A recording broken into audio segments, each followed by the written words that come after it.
services provided by government, local authority to individuals in discharge of its statutory powers. देख रहे हैं, और functions such as issuance of passport, visa, driving license, birth certificate or death certificate, or assignment or right to use natural resources to an individual farmer for the purpose of agriculture. सो नमस्ते to all of you. आज का session बहुत important है। क्यों? क्योंकि आज हम लोग वो सुप्रीम कोर्ट का जजमेंट करने वाले हैं जिसमें supreme court has held that royalty is not a tax. अगर रॉयल्टी टैक्स नहीं है तो क्या है? इस पे जीएसटी का इम्प्लीकेशन क्या पड़ेगा? If royalty is not a tax, क्या जो रॉयल्टी आप दे रहे हैं उसके ऊपर जीएसटी आपको आरसीएम के बेसिस पे देना पड़ेगा या नहीं देना पड़ेगा? ये अगर रॉयल्टी टैक्स नहीं है तो बाकी खर्च, बाकी जो आप पेमेंट गवर्नमेंट को कर रहे हैं, जैसे आरओसी फीस कर रहे हैं या कोई और स्टैट्यूटरी फीस कर रहे हैं, ड्राइविंग लाइसेंस बनवा रहे हैं, पासपोर्ट बनवा रहे हैं, वो भी तो टैक्स नहीं है, तो क्या उसके ऊपर भी जीएसटी आरसीएम पे देना पड़ेगा या नहीं देना? तो ये सारे सवाल का जवाब, ये पूरा जजमेंट हम लोग पढ़ेंगे तब पता लगेगा। ध्यान से देखिएगा, मैं कोशिश करूंगा कि अच्छे से आपको समझा पाऊं। आइए करता हूं। कॉन्स्टिट्यूशन ऑफ इंडिया में 3 लिस्ट है, लिस्ट 1, लिस्ट 2 और लिस्ट 3। ये बेसिकली ये लिस्ट 1, लिस्ट 2, लिस्ट 3, इसमें सब्जेक्ट मैटर्स दिए हुए हैं कि कौन से सब्जेक्ट मैटर पे सेंटर यानी कि यूनियन कानून बना सकता है और कौन से सब्जेक्ट मैटर पे स्टेट कानून बना सकता है और कौन से सब्जेक्ट मैटर पे दोनों स्टेट और सेंटर दोनों कानून बना सकते हैं। तो इसीलिए इसका दूसरा नाम हम लोग कह देते हैं, this is union list, this is state list और दिस इज कंकरेंट लिस्ट। तो यहां पर जितने भी सब्जेक्ट मैटर है सोलली यूनियन कानून बना सकता है। लिस्ट 2 में जितने भी सब्जेक्ट मैटर है स्टेट सोलली उस पर कानून बना सकता है और इस पर दोनों बना सकते हैं। लेकिन कंकरेंट लिस्ट में अगर सेंटर ने बना दिया तो फिर सेंटर का कानून प्रिवेल करेगा, स्टेट का कानून प्रिवेल नहीं करेगा। इसमें एक आखिरी और है, एंट्री नंबर 97, जहां पर यह कहता है अगर कोई सब्जेक्ट मैटर यहां 1, 2, 3, 2 और 3 में नहीं है और 1 में 1 से लेकर 96 के बीच में नहीं है, तो वो रेसिड्यूरी पावर 97 से सेंटर उस पर कानून बना सकता है। और इस पे कौन सा कानून आया था, किसी को पता है कौन सा कानून आया था 97 से? अरे बताइए।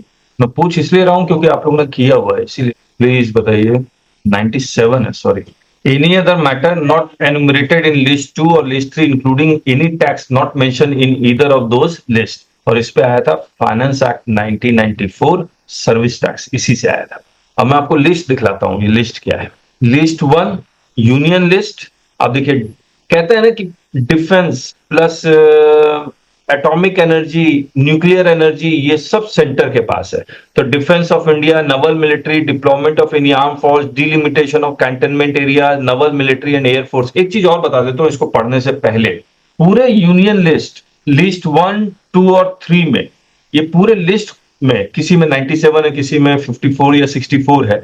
इसको हम लोग 2 पार्ट में डिवाइड कर सकते हैं यूनियन लिस्ट को, एक जनरल और दूसरा टैक्सेशन वाला। जनरल वाला जैसे डिफेंस का कोई लॉ है तो वो जनरल लॉ, आरबीआई एक्ट है वो जनरल एंट्रीज है, और अगर जहां पर टैक्स लग रहा है वो टैक्सेशन की एंट्री है, जिसके कारण मान लीजिए एक्साइज एक्ट आया और सर्विस टैक्स आया, सेंट्रल सेल्स टैक्स आया, वो सब टैक्सेशन की एंट्री में है। तो एक काम करते हैं, और वैसे ही इसको भी हम लोग जनरल और टैक्सेशन की एंट्री में डिवाइड कर सकते हैं, इसको भी जनरल और टैक्सेशन की एंट्री में डिवाइड कर। अब आप आगे देखिए। अब मुझे आप बताइए, प्लीज बताइएगा, defence of India and every part thereof including preparation for defence and all such acts as may be conducive in times of war to its prosecution and after its termination to effective demobilisation. ये general entry है, taxation entry? General. Military, delimitation of cantonment area, naval military, arm, atomic energy, industries declared by Parliament by law to be necessary for the purpose of defense or for the prosecution of war declared by law. CBI and investigation, preventive detention for reasons connected with this, foreign affairs, diplomatic, consular and trade representative, United Nations organization, participation in this war and peace, foreign citizenship, naturalization and aliens, extradition, admission into this. अच्छा, ये admission into and immigration and expulsion from India, passports and visa, ये taxation entry है या general entry? General. ये general entry है ना? General. आप passport या वीजा अप्लाई करने के लिए गवर्नमेंट फीस लेती है या नहीं लेती है? हेलो, लेती है। अगर ये फीस ले रही है तो क्या आप इसको टैक्स बोलेंगे? ये फीस को, ये पासपोर्ट वीजा बनाने के लिए जो फीस लेती है, तो आप कहेंगे कि fees is a tax? Yes और नो? नो। नो। तो आप समझ जाइए कि आने वाले समय में भाई ऐसे ही लॉ को इंटरप्रेट करके रॉयल्टी इज टैक्स और नॉट ऐसे इंटरप्रेट होने वाला है। Pilgrimages to places outside India, piracies and crimes committed on the high sea railways. अब रेलवे के टिकट के जो रेलवे में जब आप ट्रांसपोर्टेशन मतलब ट्रांसपोर्टेशन गुड्स या ट्रैवलिंग हो रहा है तो रेलवे टिकट का प्राइस लेती है या नहीं लेती है? क्या रेलवे यस, जो टिकट का प्राइस लेती है क्या वो टैक्स है या फिर फीस है? हेलो। फीस होगा सर। ऑब्वियसली फीस होगा। इसका मतलब ये हो गया कि every payment to government is not a tax. Hello. Yes. Every payment to government is not a tax. वो तो इस एंट्री से डिराइव होगा कि वो टैक्स है या फीस है। करेक्ट। यस। टैक्स और फीस में फर्क क्या है? टैक्स और फीस में कम फर्क क्या है? फीस में क्विड प्रो क्यो होता है। जब आप कोई फीस देते हो उसके बदले आपको कोई सेवाएं मिलती है। करेक्ट है। लेकिन टैक्स जब आप देते हैं तो उसके बदले में कोई सेवा मिले ये जरूरी नहीं है। गवर्नमेंट कोई प्रॉमिस भी नहीं करती है। करेक्ट है। अब देखिए हाईवे यस सर। बाय और under law made by Parliament to be national highways. अच्छा देखिए एक बात समझिए, डिक्लेयर्ड बाय और अंडर लॉ। करेक्ट। यहां पर हमने declared by Parliament by law लिखा हुआ। अब यहां पर declared by Parliament by law लिखा हुआ, यहां डिक्लेयर्ड बाय और under law made by Parliament. दोनों में फर्क क्या है? दोनों में फर्क क्या है? मैं इस शब्द को यहां ले आता हूं ताकि आप एक साथ पढ़ सके। Declared by Parliament by law, declared by और under law made by Parliament. देखिए मैं बताता हूं। Declared by Parliament by law का मतलब यह होता है कि गवर्नमेंट कानून बनाएगी, यानी कि लोकसभा राज्यसभा और प्रेसिडेंट में असेंट हो जाएगा, तो वो कानून से इसके बारे में industries declared by Parliament by law to be necessary for the purpose of defence और for the prosecution of war. लेकिन इसका मतलब क्या है? डिक्लेयर्ड बाय और under law made by Parliament. Parliament कोई कानून बनाएगी और उस कानून के अंडर कोई रूल्स एंड रेगुलेशंस, उस रूल्स एंड रेगुलेशंस में इसके बारे में लिखा जा सकता है। अब अगर आप ये समझिए कहीं पर declared by Parliament by law लिखा हुआ यानी कि सब्सटैंटिव प्रोविजन में इसके बारे में लिखा होना चाहिए। डिक्लेयर्ड बाय और under law made by parliament यानी कि पार्लियामेंट जो कानून बनाएगी हो सकता है सब्सटैंटिव प्रोविजन में ना लिखे, वो कहां लिखेगी? उसके अंडर जो रूल्स एंड रेगुलेशंस आते हैं उसमें लिख सकते। तो हमने क्या किया, जितने भी छोटे छोटे पॉइंट्स थे ये देख, ये जो जजमेंट है उसी में से एक पैराग्राफ कॉपी किया। The expression by law means that legislative power should be effectuated through the provisions of a statute, यानी कि डायरेक्ट लॉ में लिखा होगा। इन कंपैरिजन बाय और under law means that the legislative intent could be effectuated either through the provisions of the statute, यानी कि statute में लिखा हुआ है, डायरेक्ट लिखा हुआ, सब्सटेंटिव प्रोविजन में लिखा हुआ, और बाय एनी सबऑर्डिनेट अथॉरिटी, यानी कि rules regulation wasted with the powers in that behalf by the state. यानी जैसे जीएसटी में सीबीआईसी को कुछ पावर दे दी गई है, वैसे वो सीबीआईसी काम कर सकती है, एक्सिक्यूटिव एजेंसी काम कर सकती है, जिसको हम मशीनरी प्रोविजंस भी। अब जब आप ये पढ़ेंगे, shipping and navigation on inland waterways declared by parliament by law to be national waterways as regards mechanically propelled vessels, the rule of the road on such waterways। तो ये सबके एक्ट बने हुए हैं। तो हमें वो एक्ट के बारे में ऑब्वियसली नहीं पता, नहीं तो हम लोग पता लग जाता कि इस एंट्री से कौन कौन से एक्ट बने हैं। पोर्ट्स डिक्लेयर्ड बाय और under law made by parliament, port Airways. अच्छा ये पोर्ट के अंदर की एंट्री फीस ये सब लगती है या नहीं लगती है? हेलो, वो फीस टैक्स नहीं है। अब आप याद कीजिए जीएसटी के कुछ प्रोविजंस को, जहां पर कहा गया कि गवर्नमेंट अगर कोई सर्विस प्रोवाइड कर रही है तो वो एग्जेम्प्ट है एक्सेप्ट फॉलोइंग केसेस। करेक्ट है। हेलो, मैं आपको दिखलाता हूं उनकी।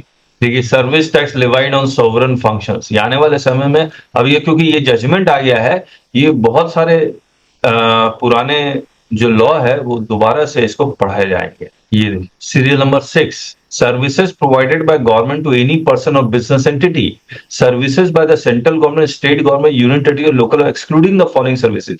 यानी कि central government, state government, union territory, local authority किसी भी तरह की सर्विसेज प्रोवाइड कर रही है तो वो एग्जेम्प्ट है, निल है। लेकिन services by the department of post and ministry of railways and Indian railways taxable है। Services in relation to any aircraft और वेसल इनसाइड और outside the precincts of a port और एयरपोर्ट। अब ये port airport पे जो भी आप फीस देते हैं उन सब पे जीएसटी लगेगा। Transport of goods of passengers, any service other than services covered under entries A to C above provided to business entry, यानी कि इंडिविजुअल को अगर प्रोवाइड करेंगे, यानी कि नॉन जीएसटी पर्सन को प्रोवाइड करेंगे तो वो एग्जेम्प्ट होगा। करेक्ट है। अब आप सोच के देखिए, अगर कोई इंडिविजुअल अनरजिस्टर्ड है, वो पासपोर्ट सर्विसेज की सर्विस लेता है, पासपोर्ट बनवाता है, ऑब्वियसली फीस लगता है, उस पर जीएसटी लगेगा या नहीं लगेगा? हेलो, नहीं लगेगा सर, क्योंकि अनरजिस्टर्ड अनरजिस्टर्ड अनरजिस्टर्ड। अगर रजिस्टर्ड पर्सन पासपोर्ट बनवाता है तो उसके ऊपर जीएसटी लगेगा या नहीं लगेगा? हेलो, नहीं लगेगा। तो ये सीरियल नंबर 6 में नहीं है, कोई और एक एंट्री है जहां पर ये पासपोर्ट सर्विसेज को स्पेशली एग्जेम्प्ट किया गया। करेक्ट है।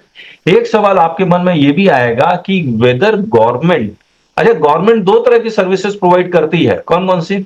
एक होती है कमर्शियल सर्विसेज, दूसरी होती है स्टैट्यूटरी, कानून द्वारा। तो कमर्शियल सर्विसेज तो हर हालत में टैक्सेबल है, इसमें कोई डाउट भी नहीं होना चाहिए। लेकिन जहां तक स्टैट्यूटरी लेवाइज है, जैसे रॉयल्टी है, पासपोर्ट है, वीजा है या फिर आरओसी फीस है, इन सब के ऊपर जीएसटी लगेगा या नहीं लगेगा? कहानी यही है ना। रॉयल्टी जो आप दे रहे हैं इसके ऊपर जीएसटी लगेगा या नहीं लगेगा, पासपोर्ट फीस पे जीएसटी लगेगा या नहीं लगेगा, वीजा पे जीएसटी लगेगा या नहीं लगेगा, ये स्टैट्यूटरी लेवाइज पे जीएसटी लगेगा या नहीं?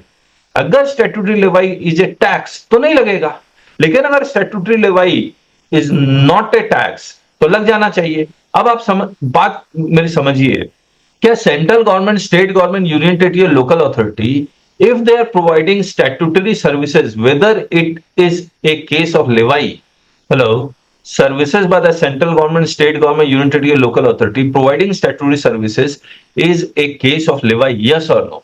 यस, कहां, कैसे? सप्लाई तो है ना सर। क्या स्टैट्यूटरी सर्विसेज प्रोवाइड करना बिजनेस है? स्टेच्यूटरी या बोलते हैं ना कमर्शियल नहीं, स्टेच्यूटरी या फिर ये कॉन्स्टिट्यूशन में है ना 243G 243W, वो नहीं है, फिर वही आएगी।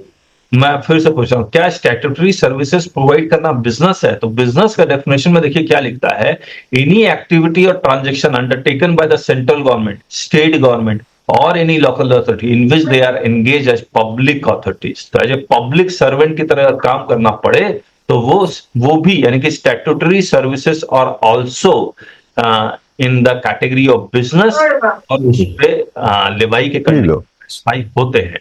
Yes, correct. इस पे अगर हमने कुछ लिखा है तो मैं देख लेता हूँ। चलिए, अच्छा मुझे एक बात बताइए, हम लोग कंक्लूजन में तो बाद में पहुंचेंगे, आरओसी फीस के ऊपर जीएसटी आप लोग देते हैं या नहीं देते? पहले बताइए लगना चाहिए या नहीं लगना चाहिए, इतना डिस्कशन था। नहीं सर, आरओसी फीस पे जीएसटी लगना चाहिए या नहीं लगना? सर स्पेसिफिक एग्जेम्पशन नहीं है तो आइडिया भी आएगा ये। सबसे फिर भी है या नहीं है? लीव है, लेवाई तो है, हमने स्टैट्यूटरी फीस ही हो कोई भी हो, ये लेवाई तो है। अब जीएसटी एग्जम्पशन है या नहीं है? आई थिंक एग्जेम्पशन भी नहीं, एग्जम्पशन भी नहीं है।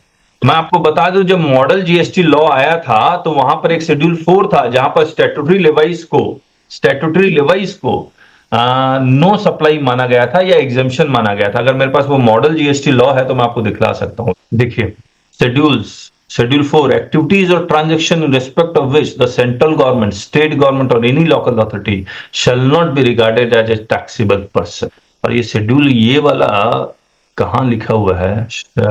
ये services provided by government, local authority to individuals in discharge of statutory powers, देख रहे हैं, और function such as issuance of passport, visa, driving licence, birth certificate और डेथ सर्टिफिकेट, और असाइनमेंट और right to use natural resources to an individual farmer for the purpose of agriculture. Services provided by government or local authority or a governmental authority by way of function interested to municipality, panchayat, healthcare and education. Services provided by government towards diplomatic consular activity, citizenship, naturalization and aliens, admission and into and immigration and expulsion from India. ये सारा था, लेकिन अब ये exist नहीं करता है। Services provided by government or local authority by way of registration required under any law for the time being force, testing, calibration, safety check or certification relating to protection or safety of workers, consumers or public at large required under any law for the time being in force. अब मैं आपसे दोबारा पूछूंगा, क्या ROC fees के ऊपर GST लगना चाहिए या नहीं लगना? सबसे पहले लेवाई है या नहीं? हेलो, अरे बताइए। लीवाई है सर, लेवाई है, एग्जम्पशन नो एग्जम्पन। एग्जम्पशन नहीं है। क्या ये आरओसी फीस टैक्स है? नो सर, नो, टैक्स नहीं है, तो लगेगा या नहीं लगेगा? लग जाएगा। इंतजार केसेस का इंतजार कीजिए, आएगा, हर हालत में आएगा। ये जितने भी स्टैट्यूटरी फंक्शंस है जो टैक्स नहीं है, उन सब पे नोटिस आएगा, मुझे लगता है सर्कुलर भी आ जाएगा एक दिन। अब मैं दोबारा आता हूँ, पोस्ट, टेलीग्राफ, ये सब पे एक्ट बने हुए हैं। Public debt of union currency, foreign currency, post office saving bank, ये सब देखिए, ये लिस्ट 1 में है, यूनियन लिस्ट है।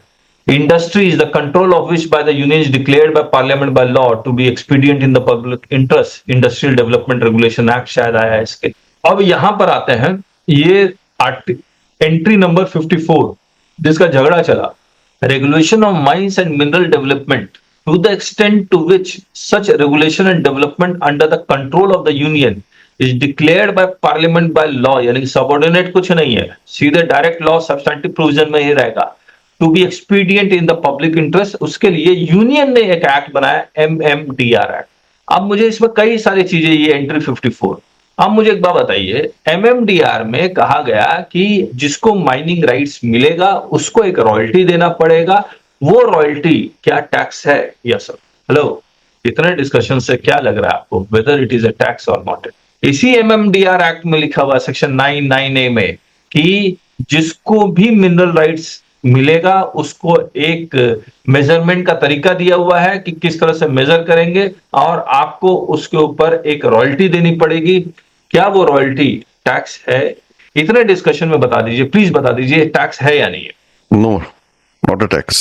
Not a tax. टैक्स तो नहीं है, इतने डिस्कशन से तो यही लग रहा है, it is not a tax. ये स्टैट्यूटरी लेवाई जरूर हो सकता है, but it is not a tax. अब यहां हम लोग आते हैं, तो टैक्स है क्या? टैक्स का भी तो एंट्री होना चाहिए। ये देखिए, taxes on income other than agricultural income, duties of customs including export duties, duties of excise, ये तो चेंज हुआ ना ये, on the following goods manufactured और प्रोड्यूस्ड इन इंडिया।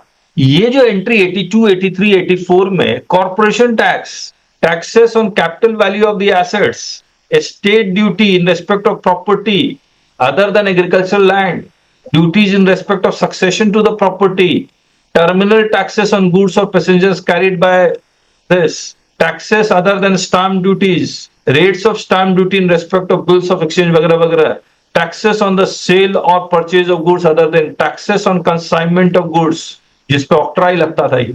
अब मुझे एक बात बताइए, 85 से लेकर 92B तक ये सारे के सारे क्या है? टैक्सेस।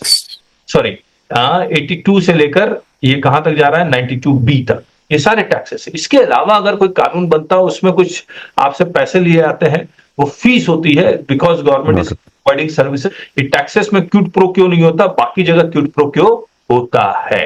करेक्ट है। अब मुझे एक बात बताइए, ये जो एंट्री नंबर 54 है, कहां गया एंट्री? यस, जिसपे MMDR एक्ट बना, जिसमें एक फीस ले रही है गवर्नमेंट, जिसको रॉयल्टी बोल रही है। क्या माइनिंग राइट्स जो रॉयल्टी कह रही है government, is it excise production है? ये रहा, मैन्युफैक्चर और प्रोड्यूस्ड इन इंडिया। अच्छा, इसको भी छोड़िए, मैं दूसरा सवाल कर, लिस्ट 1 में कौन कानून बना सकता है? यूनियन। यूनियन बना सकता है।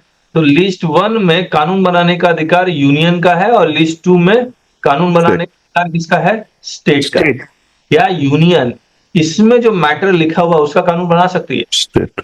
यूनियन जो इसमें लिखा हुआ है, स्टेट लिस्ट में लिखा है, उसका कानून बना सकते हैं। अरे ऐसा करते हैं, ऐसा नहीं। स्टेट, क्या स्टेट यूनियन में जो लिखा हुआ उसका कानून बना सकते हैं? जैसे फॉरेन अफेयर्स यहाँ लिखा हुआ है। No no no No.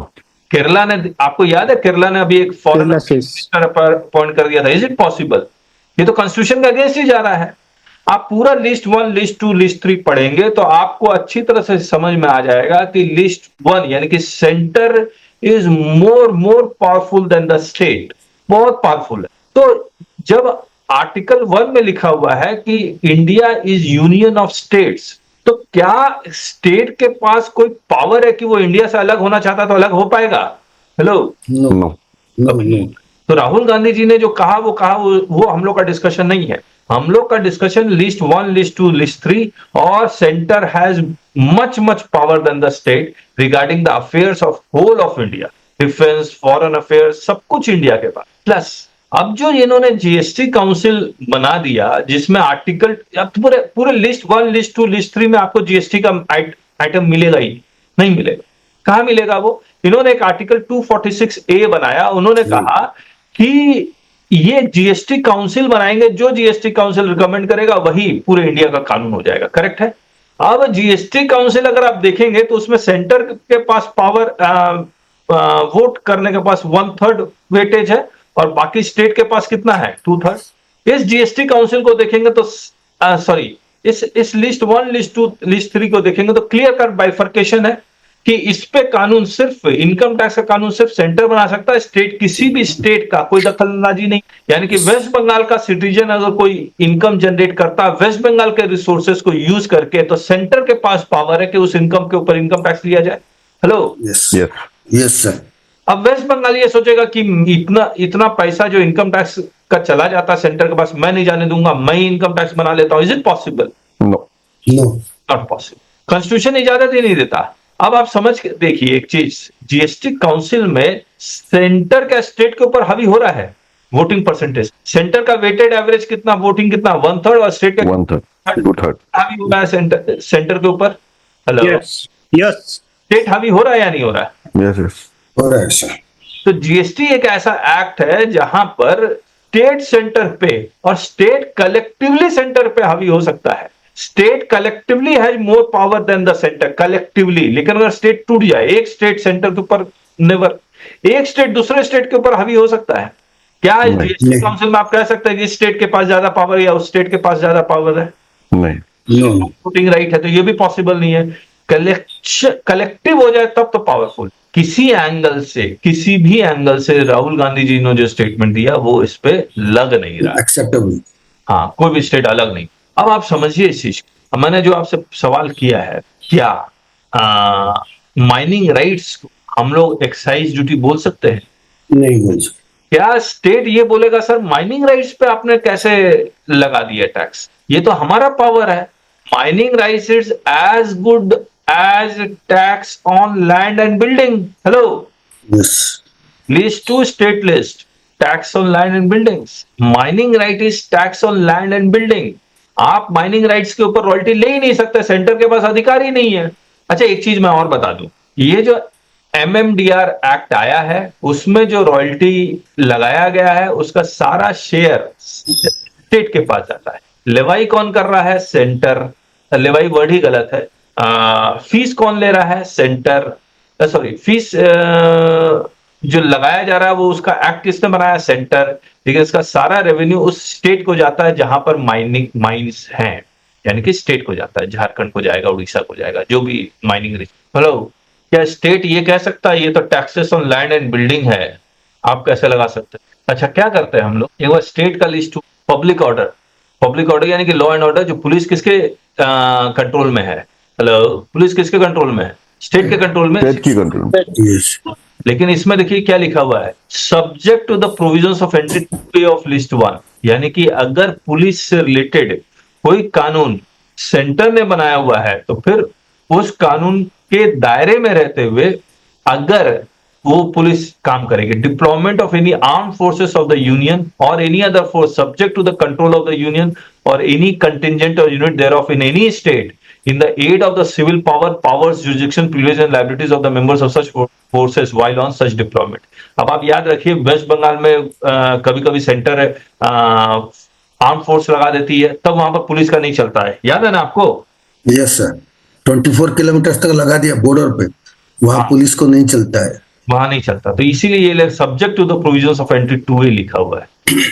Pilgrimage other than pilgrimages to places outside India, public health and sanitation, relief for disabled and unemployable, burial and burial grounds, cremation and cremation।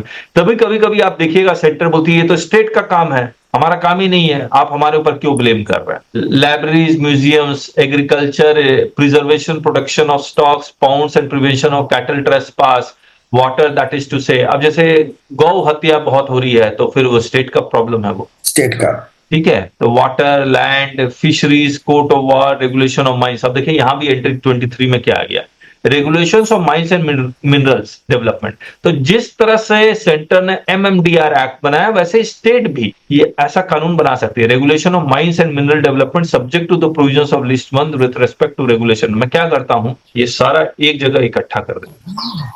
देखिए लिस्ट 1 का 54 जो हम लोग पढ़ चुके हैं आपके साथ, ये ऑयल फील्ड से related, oil fields and mineral and oil resources. मुझे एक बात बताइए, एक बात पहले एक चीज और बता दें, ये अगर इंडिया है तो हमने जीएसटी में भी पढ़ा था, ये महाराष्ट्र, ये गुजरात, ये तेलंगाना, कर्नाटका, केरला, ये सब स्टेट जुरिडिक्शन के हिस्से में आएगा, ये जितना भी लैंड है, लैंड मास है, यस और नो? यस ये सर, जो पानी है, ये जो पानी जो कोस्टल इलाके में लगा हुआ है, ये यूनियन या 25 ये 25 किलोमीटर स्टेट से, कुछ स्टेट्स का है सर। 12 नॉटिकल माइल तक 12 नॉटिकल। हाँ 12 नॉटिकल माइल तक, यस वो स्टेट में आएगा, और बियॉन्ड हाँ। 12 nautical mile and nautical miles nautical mile किसका दायरे में आएगा? ये आएगा सर यूनियन, यूनियन हवा किसके में आएगा? यूनियन यूनियन जमीन के नीचे जो है वो किसके पास आएगा? यूनियन के, जमीन के जो नीचे है वो किसका है? स्टेट का है या यूनियन का है? यूनियन का है। अब इस पे भी बहस हो सकती है ना? अब देखिए, ये regulation and development of oil fields and mineral oil resources, petroleum and petroleum products and other liquid substance declared by Parliament by law to be dangerous inflammable, ये किसके अंडर में आ रहा है?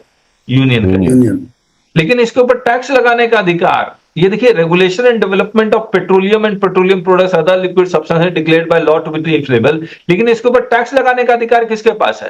पेट्रोल एंड पेट्रोलियम प्रोडक्ट्स के ऊपर excise लगाने का अधिकार किसके पास है? स्टेट की बस सेंटर के पास, सेंटर के पास। और सेंटर। टैक्स लगाने का अधिकार किसके पास? State state state.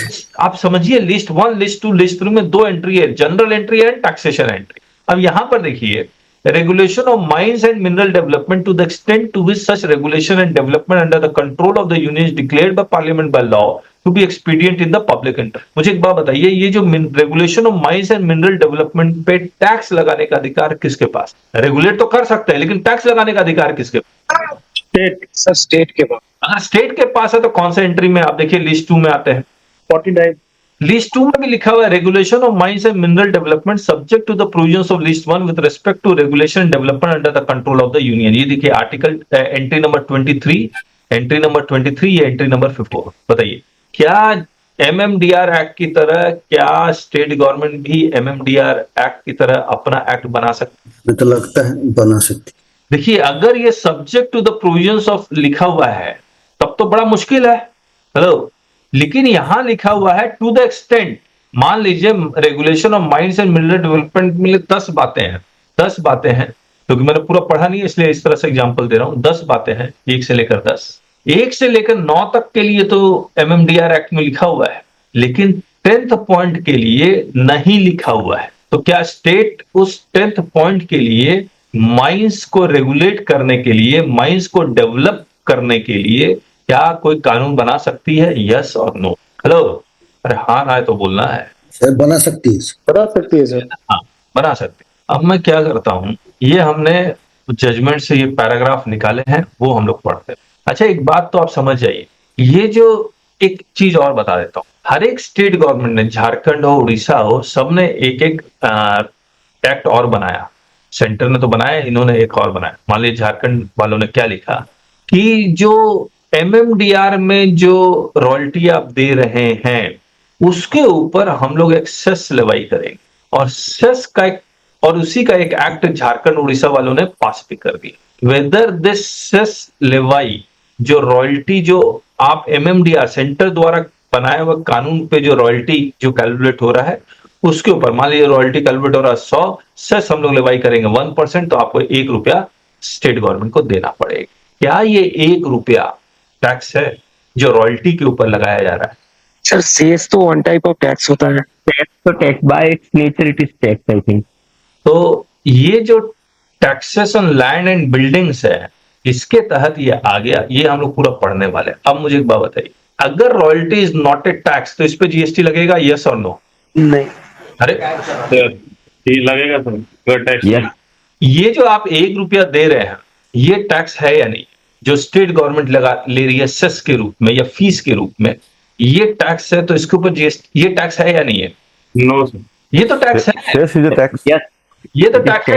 Entry number 49 से अगर लग रहा है ये टैक्स है, तो इसके ऊपर जीएसटी लगेगा या नहीं लगेगा? नहीं लगेगा। टैक्स के ऊपर जीएसटी इसके नहीं ऊपर, लगेगा। इसके ऊपर लगेगा। अब हम लोग क्या करते हैं, एक एक करके हम लोग पढ़ना शुरू करते हैं, बड़ा इंटरेस्टिंग है।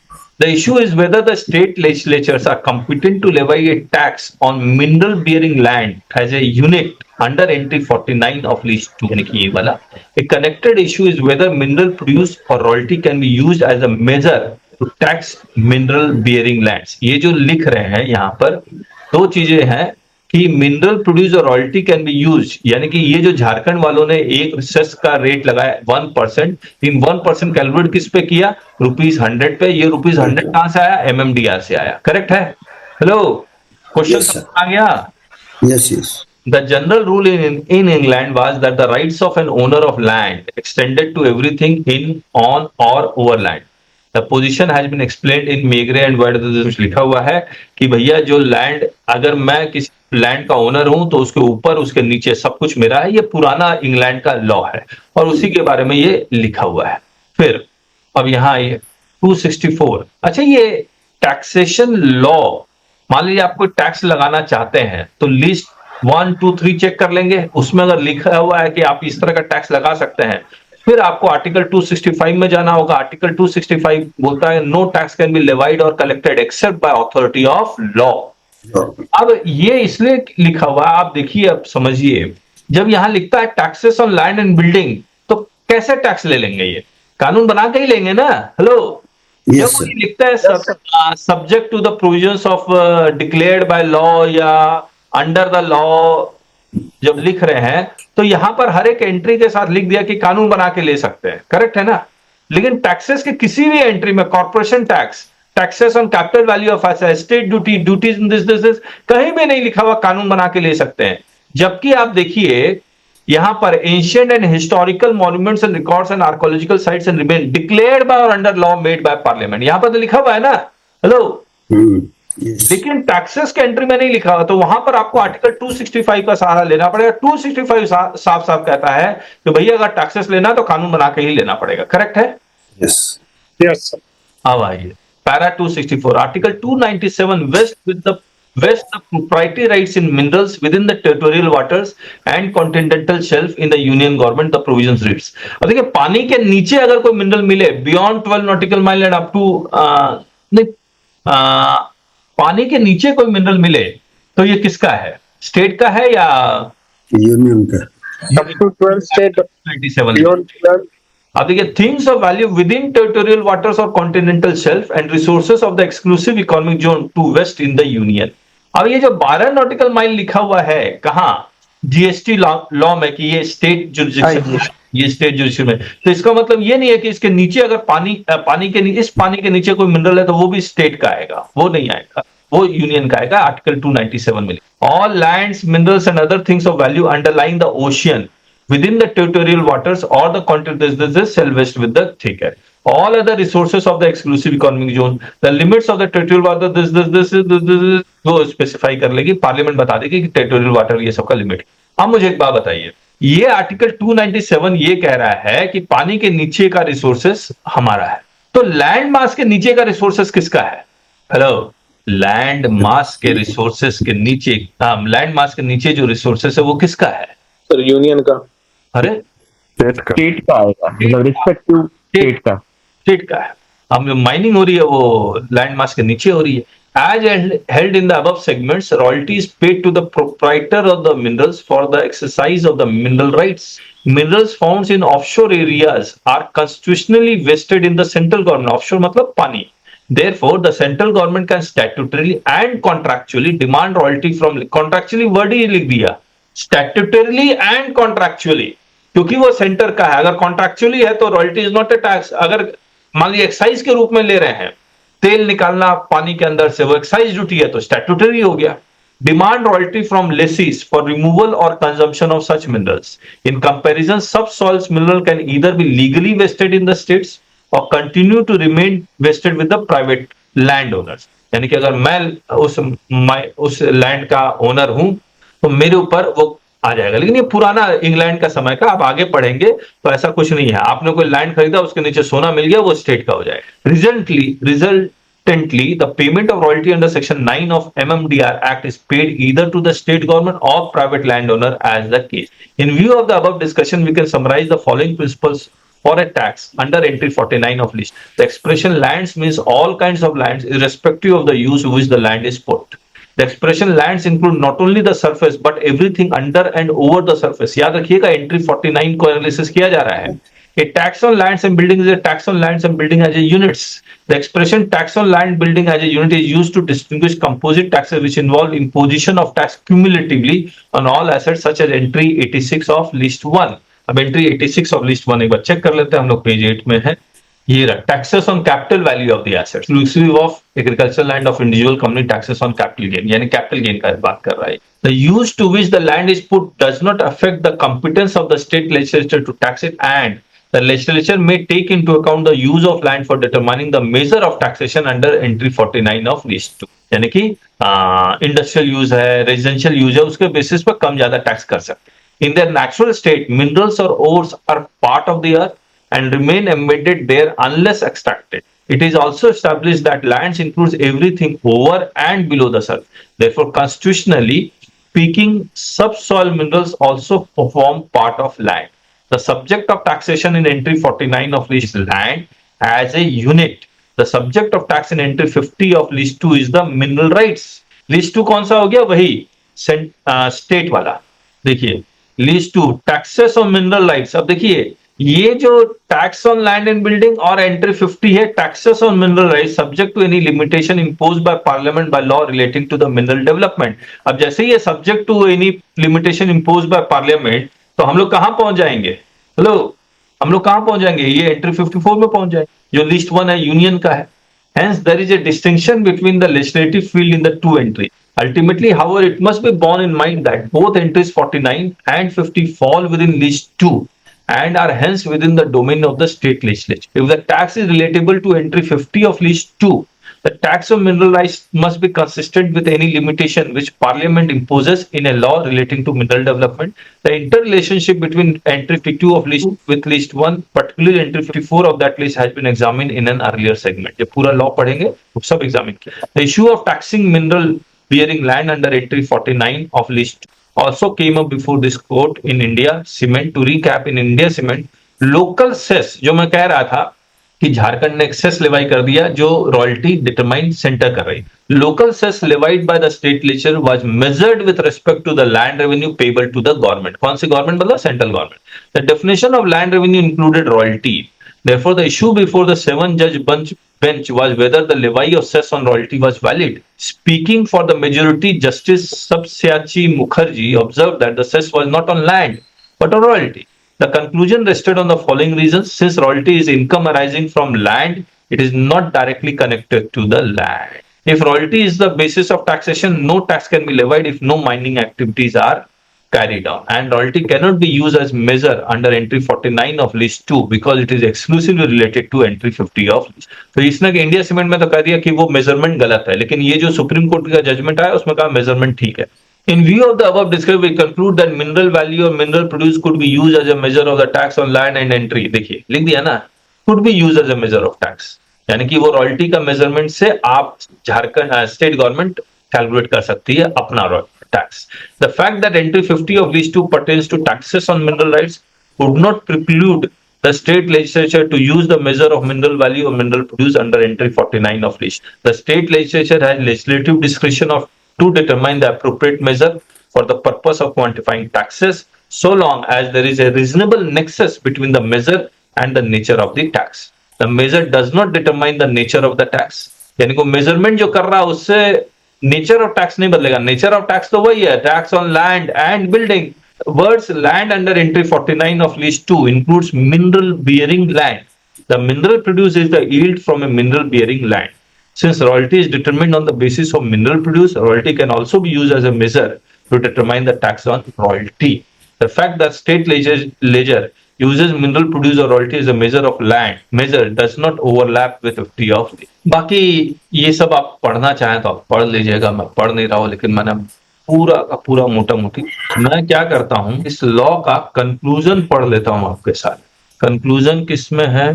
पेज 6 निकालता हूँ एक बार. पेज 6 में टेबल ऑफ कंटेंट है, page 198. Conclusion. Royalty is not a tax. याद रखिएगा, royalties are not a tax as per list 1 entry 54, लेकिन अगर स्टेट गवर्नमेंट ने अगर कोई सेस लेवाई किया है इस रॉयल्टी के ऊपर तो वो टैक्स है। Royalty is a contractual consideration, यानी कि स्टैट्यूटरी लेवाई नहीं है, एक्साइज ड्यूटी नहीं है, paid by the mining lessee to the lessor for enjoyment of mineral rights. The liability to pay royalty arises out of contractual conditions of the mining lease. The payments made to the government cannot be deemed to be tax merely because the statutes provides for their recovery as areas. क्योंकि आप उसको अगर नहीं देंगे तो आपको ये जबरदस्ती as a land revenue recover होगा, इसका मतलब वो टैक्स नहीं। एंट्री 50 ऑफ लिस्ट 2 यानी कि स्टेट वाला does not constitute an exception to the position of law laid down in this legislative power to tax mineral right vests with the state legislature. Parliament does not have legislative competence to tax mineral rights under entry 50. It is being a general entry. मैं जो बार बार बोल रहा था, list 1, 2, 3 में दो तरह की entry होती है, एक जनरल एंट्री होती है, एक taxation entry. Since the power to tax mineral rights is enumerated in 50 of list 2, Parliament cannot use its registry powers, जो मैंने एकदम आखिरी का एंट्री 97 बताया था, उसको यूज करके tax on land and building जो लिस्ट 2 में है, जिसके पास स्टेट गवर्नमेंट के पास पावर है, वो यूनियन एक्सरसाइज नहीं कर सकती। Entry 50 of list 2 envisages that parliament can impose any limitations on the legislative field created by that entry under a law relating to mineral development. The MMDR Act as it stands has not imposed any limitation as envisaged in। तो हमने कहा था to the extent limitation ये सब लगा सकती है, तो ऐसा कोई लिमिटेशन लगाया नहीं। और मैं फिर से आपको दिखला देता हूं, क्योंकि अगर आप एंट्री नंबर भूल जाएंगे, ये लिस्ट 50 मिनरल डेवलपमेंट के लिए, यहाँ पर रेगुलेशन भी नहीं लिखा हुआ है, देख लीजिए, यहाँ पर सिर्फ मिनरल डेवलपमेंट लिखा हुआ है। लिस्ट 2 यहाँ mineral development, taxes on mineral rights by law relating to mineral development, और यहाँ पर रेगुलेशन एंड डेवलपमेंट लिखा हुआ है, सॉरी यहाँ रेगुलेशन एंड डेवलपमेंट, यहाँ भी रेगुलेशन एंड डेवलपमेंट लिखा हुआ है, लेकिन जब टैक्सेस की बारे में आती है डेवलपमेंट लिख रहा है। डेवलपमेंट के इंफ्रास्ट्रक्चर डेवलप करेंगे। The scope of the script expression any limitation under entry 50 is wide enough to include imposition of restrictions, conditions, principal distance. The state legislatures have legislative competence under Article 246. Read with entry 49. 246 बताता है, Schedule 7 देखिए। Entry 49 of list 2 to tax lands which comprise of mines and quarries. Mineral bearing lands fall within the description of entry of lands under entry 49 of list. The yield of mineral bearing land in terms of quantity of mineral produced or the royalty can be used as a measure of tax the land under this list. Entry 49 and 50 of list 2 फिर से देख लीजिए, entry 49 and 50 जो tax on land and building, taxes on mineral rights, deals with distinct subject matters and operate in different fields. Mineral value or mineral produce can be used as a measure to impose tax on lands under entry 49 of list. इसको छोड़ देते हैं, इसको छोड़ देते हैं, India cement को ऊपर कर। तो आई कंप्लीटेड। बताइए किसी को कुछ पूछना है या फिर कुछ कहना है तो। राजेश जी आपसे शुरू करते हैं। आपने ये नहीं वो वाला वीडियो भेजा होता तो मैं नाम पढ़ता ना, मुझे लगा। मैं सुन रहा हूँ सर। नमस्ते। मैं सुन रहा हूँ। Amit Mehta ji, very well explain sir ji, thank you Amit ji. मैं सुन रहा हूँ सर। हाँ बताइए, कुछ ऑब्जर्वेशन तो बताइए। देखिए इस ढंग से तो लेवाई बन जा रही है, लेकिन अब देखा जाए गवर्नमेंट क्या करती है। इस पे तभी एक और आदेश आना बाकी है ना।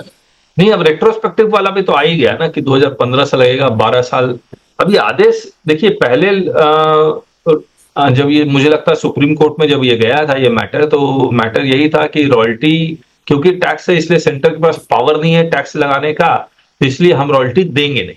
अब जब सुप्रीम कोर्ट ने कहा रॉयल्टी से नॉट ए टैक्स, तो आपको देना पड़ेगा तो देना पड़ेगा। तो 2015 से जब वो लिस्टिंग हुई है, ये जब ये जजमेंट 2005 की 15 से इसमें क्या हुआ, 5 तो ऑर्डर इनका है 2005 से तो उन्होंने ठीक लिखा है, बॉडी में उन्होंने ठीक लिखा है, लेकिन जहां जजमेंट कर रहे हैं वहां उनका गलत हो गया। क्या गलत हो गया? इज नॉट ए टैक्स, मतलब टैक्स है या नहीं है, वहां वो शायद कुछ गलत हो गया। नहीं, क्या गलत हो गया? ठीक तो है, जैसे बॉडी में उन्होंने लिखा है कि टैक्स नहीं है। हाँ तो नहीं है, तो सेंटर जो एमएमडीआर एक्ट के थ्रू जो रॉयल्टी ले रही है वो टैक्स जो नहीं है। ऑर्डर जब कर रहे हैं वो जजमेंट जहां लिख रहे हैं हाँ, वहां पे वो लिख दे रहे हैं कंक्लूजन में कि टैक्स है। कहाँ लिख रहे हैं भाई? अरे नहीं थे। कहीं एक लाइन है शायद। अरे कहीं नहीं है। चलिए, अगर नहीं है तो बहुत अच्छी बात है। मैं दिखला देता हूँ आपको। अब देखा जाए कैसे क्या ये करना है। Royalty is not a tax लिखा हुआ तो है। और उसमें आइए कंक्लूजन में आ गया और बॉडी में आइए। अरे कंक्लूजन में आ गया, royalty is not a tax, और ये कहीं नहीं लिखा हुआ है रॉयल्टी इज ए टैक्स। पूरा तो पढ़ लिया ये कंक्लूजन आपके साथ। चलिए ठीक है सर। यस। अब मुझे एक बात बताइए कि जो पहले जो जजमेंट हुआ उसमें वो जज भी यहाँ थे हाँ, जिन्होंने अपना साइन नहीं किया। तो इसका बारे में कोई आइडिया नहीं है मेरे को। वो ओह। साइन क्यों नहीं किया, क्या किया, ये इसका कोई आइडिया नहीं। अच्छा, पुष्पेश जी, जितेंद्र जी, कहिए कुछ तो कहिए। इतना लंबा डिस्कशन हुआ, आप लोग की तरफ से कुछ भी नहीं आ रहा, ये कैसे चलेगा? बहुत बढ़िया है सर। वो तो ठीक है, बढ़िया तो है। बहुत। मैं शुरुआत में डर तो बहुत रहा था, कॉन्स्टिट्यूशन ये सब हमारा फील्ड तो है नहीं, लेकिन ठीक है। हाँ सर, इसलिए हम बहुत इनपुट नहीं दे पा रहे हैं। अच्छा, हाँ नहीं सर, आपने लेकिन बहुत अच्छी करी सर इसके ऊपर। Thank you. ट्रिकी है सर, थोड़ा सा बल्कि है, पर आप बढ़िया तरीके से समझाया सर इसको। Arvind ji, sir understood sir. अच्छे से नहीं कर दीजिए ताकि यूट्यूब में डालने लायक तो हो जाए। क्लियर आइडिया आपके बताने से थोड़ा भी समझ में आ रहा है। मैं कह रहा हूँ, डिस्कशन हेल्पर सर। हाँ, क्योंकि यूट्यूब में जाएगा, कुछ ऐसी बातें कहें ताकि लोगों को लगे, विश्वास हो कि हम लोग अच्छा काम कर रहे हैं जीएसटी में। अनिमेश। सर प्रीतम जी बोलिए, आवाज नहीं आ रही। हेलो हाँ प्रीतम जी बोलिए। सर, हम निकल गए हैं सर, जा रहे हैं वो हेयरिंग के लिए। चलिए, मुबारक हो, all the best. Thank you sir. Ajit Prasad ji, sir quid pro quo, इसका मीनिंग क्या होता है? क्विड प्रो क्यो का मतलब ये होता है कि मैं आपको पैसा दे रहा हूँ, उसके बदले आप मुझे कुछ दे रहे हैं। That is- मैं आपको सेल कर रहा हूँ, आप कंसिडरेशन मुझे दे रहे हैं, ये है क्विड प्रो क्यो। और टैक्स में क्विड प्रो क्यो नहीं होता। नहीं है। आप याद कीजिए, जब हमने एकदम शुरुआत में जब वॉल्यूम 1 की क्लासेस शुरू की थी, तो डायरेक्ट टैक्स और इनडायरेक्ट टैक्स में फर्क बताया था, टैक्स और गिफ्ट में फर्क बताया था। Yes sir. तो मैं ये कह रहा था टैक्स इज अ गिफ्ट, क्योंकि गिफ्ट के बदले भी कुछ नहीं मिलता है, टैक्स के बदले भी कुछ। तो ये सब बहुत सारी चीजें बताई थी। हाँ सर। चलिए फिर। सर मैं हाँ अजीत बोल रहा हूँ सर। हाँ जी जी जी। सर आप रिव्यू पूछ रहे थे ना सर, अगर मैं ऐसी प्लेन रीडिंग कर सकता तो मुझे इतना समझ में नहीं आता कॉन्सेप्ट क्लैरिटी। अगर मैं 5 बार भी पढ़ लूँ तो इतना क्लैरिटी नहीं मिलता। थैंक्स फॉर योर टाइम जो आप निकाल के हमको समझा रहे। Thank you Ajit. और एक बार और एक तो आपका वीडियो देख लूंगा तो और क्लैरिटी आ जाएगा मुझे, करेक्ट। इसलिए thank you so much. Thank you Ajit ji, thank you. Please Ajit ji type की कुछ बातें कह दीजिए ताकि यूट्यूब में डालें हम लोग। मुझे पता है अंदर से तो आप क्या सोच रहे हैं, अच्छा ही सोच रहे हैं ऑब्वियस। कहिए देवी प्रसाद जी। अरे कुछ लोगों को बहुत कम समझ में आया होगा, इसमें भी कोई डाउट नहीं है। सर और एक रीडिंग तो करना ही है, और एक बार आपका वीडियो देखेंगे तो और क्लैरिटी बढ़ जाएगी। हाँ, आसान नहीं है ऑब्वियसली, क्योंकि बहुत सारा इधर से उधर कनेक्शन है, इंटररिलेशन है, आपको बार बार पढ़ना पड़ेगा। पढ़ना तो पड़ेगा। हाँ सर। मुझे भी 5-6 घंटे लगे हैं पढ़ने में। हाँ, तो हमें भी ज्यादा समय और लगेगा, हाँ। और आपका वीडियो रेफर करना ही पड़ेगा। चलिए Yes. ठीक है फिर, बाय बाय। ठीक सर, नमस्ते। नमस्ते।